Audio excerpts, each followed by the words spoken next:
দেখুন, মনোজিৎ মিশ্রের ঘটনা সামনে আসার পর আমরা মনোজিৎ মডেলের কথা বলছিলাম, বিভিন্ন কলেজের ইউনিয়ন রুমের ছবি দেখাচ্ছিলাম, সেই সমস্ত কলেজের ভেতরে কি কি হয় সেই ছবি আপনাদেরকে দেখিয়েছি। আরও একটা ভিডিও আপনাদের দেখাবো। এই ভিডিও সোনারপুর কলেজের। ভিডিওয় ছাত্রনেতার অশ্লীল অঙ্গভঙ্গি। আগে ভিডিওটা দেখুন। ছাত্রীর সামনে অশ্লীল অঙ্গভঙ্গি নেতার, মহিলাকে কোলে বসার ইঙ্গিত আরেক নেতার, কলেজের মাঠে বসে গাঁজা বানানোর অভিযোগ। সোনারপুর কলেজের ছবি দেখাচ্ছি আপনাদের, যেখানে ছাত্রীকে কোলে বসার অশ্লীল ইঙ্গিত।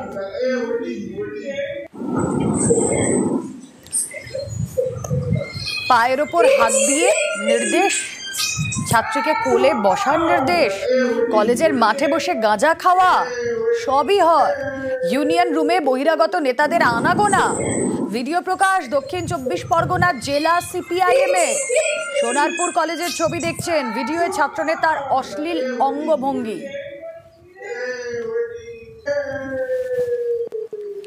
কথা বলবো, আমাদের প্রতিনিধি অর্পণ রয়েছেন সঙ্গে। অর্পণ, ছাত্র রাজনীতির প্রথম ধাপ থাকে এই কলেজ বিশ্ববিদ্যালয়গুলো, সেখানে ছাত্র নেতা তিনি কি কারণে অশ্লীল অঙ্গভঙ্গি করছেন? এটা তো কলেজ, শিক্ষা প্রতিষ্ঠান, পড়াশোনা করার জায়গা, নোংরামি করার জায়গা তো নয়। একদমই এখানেই প্রশ্ন তোলা হয়েছে এবং এসএফআই এর তরফ থেকে দক্ষিণ 24 পরগনার যে জেলা কার্যালয় রয়েছে, কার্যত সেখানে এলসিডি লাগিয়ে এই ভিডিও প্রকাশ করে তারা অভিযোগ করেছেন যে সোনারপুর মহাবিদ্যালয়ের ইউনিয়ন রুম সহ সোনারপুর মহাবিদ্যালয়ের যে কাজগুলি হচ্ছে তা তৃণমূল আশ্রিত এবং তৃণমূলের নেতা কর্মীদের সাহায্যে ছাত্ররা এবং তার সঙ্গে ছাত্র নেতারাই এই অশ্লীল কাজ করে বেড়াচ্ছেন। এই লজ্জা শুধু সোনারপুরের নয়, এই লজ্জা সোনারপুরবাসীর। কারণ এই যে কলেজ গড়ে উঠেছিল, এই কলেজ গড়ে ওঠার সময় প্রচুর মানুষ, তারা কিন্তু প্রত্যেকে এই কলেজ গড়ে ওঠার জন্য তারা অর্থদান করেছিলেন, সেখান থেকে চাঁদা কালেকশন করা হয়েছিল। এই মহাবিদ্যালয়ে গিয়ে ছাত্রছাত্রীরা তাদের জীবনের পঠন পাঠন এবং তাদের শিক্ষার মান বাড়ানোর জন্য সেখানে যান। সেখানে ইউনিয়ন রুমের যে ভিডিও প্রকাশ হয়েছে তা নিন্দনীয় এবং শুধু এই নিন্দা কলেজে নয়, কলেজের বাইরে রাজ্যের কাছেও কিন্তু পুড়ছে এই সোনারপুর কলেজের কাণ্ড। একাধিক ভিডিও প্রকাশ করা হয়েছে। আজ সায়ন ব্যানার্জি সহ এসএফআই এর একাধিক নেতৃত্ব তারা সাংবাদিক বৈঠক করে 3টি ভিডিও প্রকাশ করেন এবং সেখানে যেটা অভিযোগ করা হচ্ছে যে একের পর এক যে ঘটনা ঘটে চলেছে, সেই ঘটনার যে মাথা নিচু করে দিচ্ছে সোনারপুর কলেজকে। এবং এই কলেজে যারা দায়িত্বে রয়েছেন, সরাসরি সোনারপুরের বিধায়ক লাভলি মৈত্রর বিরুদ্ধে তারা অভিযোগ করেছেন যে তার হাত রয়েছে এইসব তৃণমূল যারা ছাত্র নেতা রয়েছে তাদের। যদি কোনো অভিযোগ থাকে বা যদি কোনো অন্যায় হয়, ডেফিনেটলি আমি কলেজ কর্তৃপক্ষকে বলবো বিষয়টা দেখার জন্য। এই ঘটনা যদি সত্যি ঘটে থাকে এটা কাম্য নয়। তার বিরুদ্ধে কলেজ কর্তৃপক্ষকে বলবো, আমাদের দলকে বলবো এবং প্রশাসনকে বলবো কঠোর ব্যবস্থা নিতে। যদি কেউ এরকম কাজ করে থাকে এবং কারুর কোনো অভিযোগ থাকে তার বিরুদ্ধে কিন্তু দল ব্যবস্থা নেবে। কলেজের ক্লাসরুমে, পরীক্ষার হলে অশ্লীল লেখা, ছবি, প্রতিবাদে রাস্তা অবরোধ ছাত্রছাত্রীদের যে ছবি আপনারা দেখছেন আলিপুরদুয়ারের সোনাপুর পীযূষকান্তি মুখার্জি কলেজের ঘটনা। অশ্লীল লেখা, ছবি মুছে দেওয়ার দাবি পড়ুয়াদের। প্রায় 3 ঘন্টা এভাবেই সোনাপুর মথুরাপুর রাজ্য সড়ক অবরোধ করা হয়। যে ছবি আপনাদের দেখাচ্ছি, রাস্তায় বসে অবস্থান বিক্ষোভ।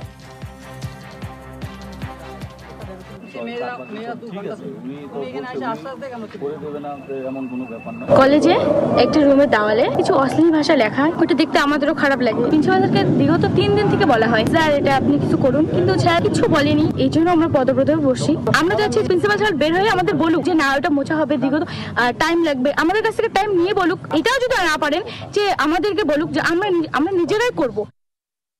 কিছু স্টুডেন্ট কলেজে ঢুকে গত পরশুদিন আমার কাছে তারা একটা অভিযোগ জানালো যে আপনার পরীক্ষা হলের ব্যাক সাইডে পিছনের দিকে কিছু খারাপ কথা কেউ লিখেছে, যদি কিছু লিখে থাকে তাহলে আমি লেবার দিয়ে চুনকাম করিয়ে দেবো, আমাকে 2 দিন টাইম দাও, আমি করে দেবো। পরীক্ষা চলাকালীন কোনো লেবার ঢোকানো বা বাইরের লোক ঢোকানো তো আমার নিয়ম বিরুদ্ধ, কিন্তু যদি ওই ছেলেগুলো মানেন বা ঢুকে টিচারদেরকে বিভিন্ন ভাবে ঝামেলা করছে, টিচারদেরকে ছেড়ে দিচ্ছে, সেসব স্টুডেন্টকেই ওরা জোর করে আটকে রেখেছে ক্যাম্পাসের মধ্যে। আমার প্রিন্সিপালের রুমে এসে বলছে যে আপনি 3 দিন হয়ে গেল আজকে কোনো অ্যাকশন নেননি, বলে আপনাকে আমরা ছাড়বো না। দিয়ে দরজা বন্ধ করলো, সব গেট ফেট বন্ধ করে টিচার সব আটকে রাখলো। পুলিশ এসে তারপরে ওই দরজা খুলে ঢুকলো, তারপরে ওই হলো। ধর্ম বদলের নামে নথি জোগাড় আর তার সঙ্গে আঙুলের ছাপ, এসব ব্যবহার করে ভুরি ভুরি সিম কার্ড তোলা হতো, সেগুলো নম্বর পাচার করা হতো পাকিস্তানে। মেমারি থেকে ধৃত 2 পাক গুপ্তচরকে জেরা করে এমনই চাঞ্চল্যকর তথ্য পেয়েছেন তদন্তকারীরা।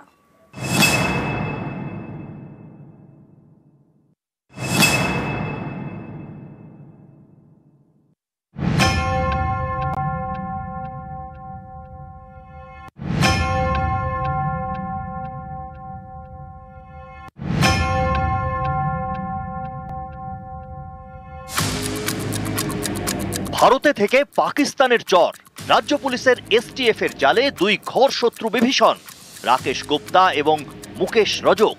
তাদের জেরা করে চাঞ্চল্যকর তথ্য পেয়েছেন তদন্তকারীরা। জেরায় রাকেশ মুকেশ স্বীকার করেছে ধর্মান্তরণের নামে তারা নথি ও আঙুলের ছাপ জোগাড় করত।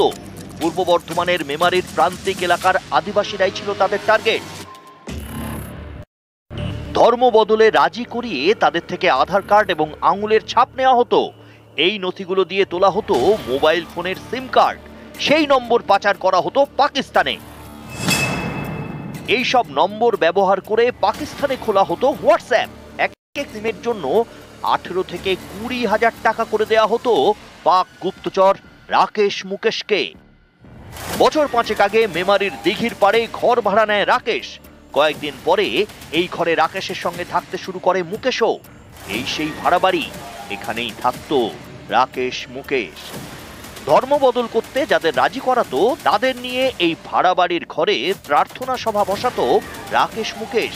লোক বেশি হলে ভাড়া নিত অনুষ্ঠান বাড়িও। ওরা ওই প্রেয়ার করতো, আমি গিয়ে দেখছি ওই বৃহস্পতিবার ওই একদিন প্রেয়ার করতো, আর ওইখানে একটা লজ ভাড়া করে ওরা প্রেয়ার করতো। পুলিশ জানতে পেরেছে ধৃত রাকেশ এবং মুকেশ হানি ট্র্যাপে পা দেয়। ভারতীয় সিম ব্যবহারের জন্য এক মহিলাকে কাজে লাগায় পাক গুপ্তচর সংস্থা আইএসআই। এই মহিলা রাকেশ মুকেশ দুজনের সঙ্গে বন্ধুত্ব করে, তারপর ধীরে ধীরে ঘনিষ্ঠতা। এই মহিলাকে কাজে লাগিয়েই রাকেশ মুকেশকে পাক গুপ্তচর হিসেবে কাজ করায় আইএসআই। কিন্তু ভারতীয় সিম ব্যবহারের জন্য কেন এত কিছু? তদন্তকারীদের মতে ভারতীয় গোয়েন্দাদের যাতে সহজে সন্দেহ না হয়, তাই ভারতীয় সিম কার্ড ব্যবহার করে হোয়াটসঅ্যাপ খুলে তথ্য পাচার করতে চায় পাকিস্তান। সিম কার্ড পেতে হাতিয়ার ধর্মান্তরণ, প্রান্তিক এলাকার গরিব বাসিন্দাদের টোপ দেওয়া হতো। ধর্ম বদল করলে অনেক সুবিধা পাওয়া যাবে, এই টোপ দিত রাকেশ মুকেশ। এই ধর্মান্তরণের নামে শয়ে আধার কার্ড, আঙুলের ছাপ জোগাড়, সেসব দেখিয়ে মোবাইল ফোনের সিম কিনে পাকিস্তানে পাচার। পশ্চিমবঙ্গে আর কোথাও এভাবে পাক চরেরা কাজ করছে কিনা তার খোঁজ চালাচ্ছে রাজ্য পুলিশের এসটিএফ। মেমারি থেকে শরদিন্দু ঘোষ, নিউজ 18 বাংলা।